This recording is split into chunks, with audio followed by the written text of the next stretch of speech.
ಕುಪ್ಪಳ್ಳಿ ವೆಂಕಟಪ್ಪ ಪುಟ್ಟಪ್ಪನ ಮನೆ ಅಂಗಳಕ್ಕೆ ನನ್ನ ಮೊದಲ ಹೆಜ್ಜೆ. ಸುಮಾರು ದಿನಗಳ ಕನಸಿನಂತೆ ಕನ್ನಡ ಸಾಹಿತ್ಯದ ದೇವಾಲಯದ ದರ್ಶನಕ್ಕೆ ಇಂದು ಬಂದೆ. ಮಲೆನಾಡ ಅಂಗಳದಲ್ಲಿ ನಿಂತ 3 ಅಂತಸ್ತಿನ ಅಂಚಿನ ತೊಟ್ಟಿಯ ಮನೆಯನ್ನು ಕಂಡು ಮೈ ರೋಮಾಂಚನವಾಯಿತು ಮತ್ತು ಯಾವ ಸ್ವರ್ಗಕ್ಕೂ ಕಮ್ಮಿ ಇಲ್ಲ ಎಂದೆನಿಸಿತು. ಸಾಹಿತ್ಯ ಲೋಕಕ್ಕೆ ಪದಗಳನ್ನು ಪರಿಚಯಿಸಿದ ಈ ಕವಿಶೈಲವನ್ನು ಇಂದು ನೋಡ ಅದೃಷ್ಟ ಸಿಕ್ಕಿತಲ್ಲ ಎಂದು ಸಂತಸಗೊಂಡೆ. ಹಾಗೆ ಒಳನಡೆಯುತ್ತಾ ಅನಿಕೇತನ ಕವಿತೆಯ ಒಂದು ಸಾಹಿತ್ಯ ನೆನಪಾಯಿತು. ಎಲ್ಲೂ ನಿಲ್ಲದಿರು ಮನೆಯ ಕಟ್ಟದಿರು ಎಂದು ಹೇಳಿದ ಕುವೆಂಪುರವರು ಇಂತಹ ದೊಡ್ಡ ಅರಮನೆಯನ್ನು ಕಟ್ಟಿರುವರೆಲ್ಲ ಅಂದುಕೊಂಡೆ. ಆದರೆ ಆ ಸಾಲುಗಳ ಒಳ ಅರ್ಥವೇ ಬೇರೆಯಾಗಿತ್ತು. ಹಾಗೆ ಆ ಮನೆಯನ್ನು ಪ್ರವೇಶ ಮಾಡಿದ ನಾನು ಈ ಮನೆಯಲ್ಲಿ ತುಂಬಿದ ಸಾಹಿತ್ಯದ ಗಾಳಿಯನ್ನು ಉಸಿರಾಡುತ್ತಾ ಈ ಮನೆಯ ಕಿಟಕಿ ಬಾಗಿಲುಗಳು ನಾವು ಕೇಳಿದ ಅದೆಷ್ಟೋ ಸಾಹಿತ್ಯದ ಪದಗಳನ್ನ ಕೇಳಿದ್ದವು ಎಂದು ಅಂದುಕೊಂಡೆ. ಕುವೆಂಪು ಬದುಕಿದ ಕ್ಷಣಗಳನ್ನು ಮತ್ತು ಬಳಸಿದ ವಸ್ತುಗಳನ್ನು ಮನ ಮುಟ್ಟುವಂತೆ ಪ್ರದರ್ಶನಕ್ಕೆ ಇಡಲಾಗಿತ್ತು. ಮನೆಯ ಪ್ರತಿ ಮೂಲೆಯಲ್ಲೂ ಸಾಹಿತ್ಯದ ಪಿಸುಧ್ವನಿ ಕೇಳಿಸುತ್ತಲೇ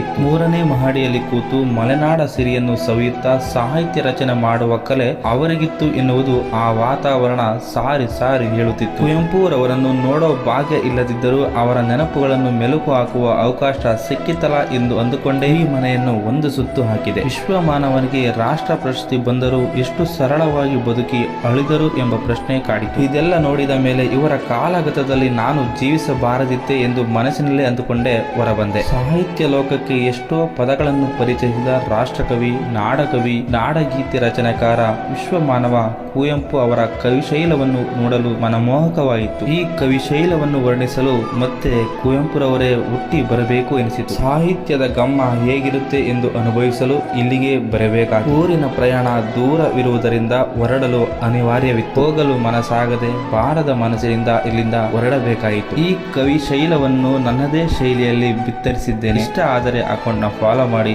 ಶೇರ್ ಮಾಡಿ.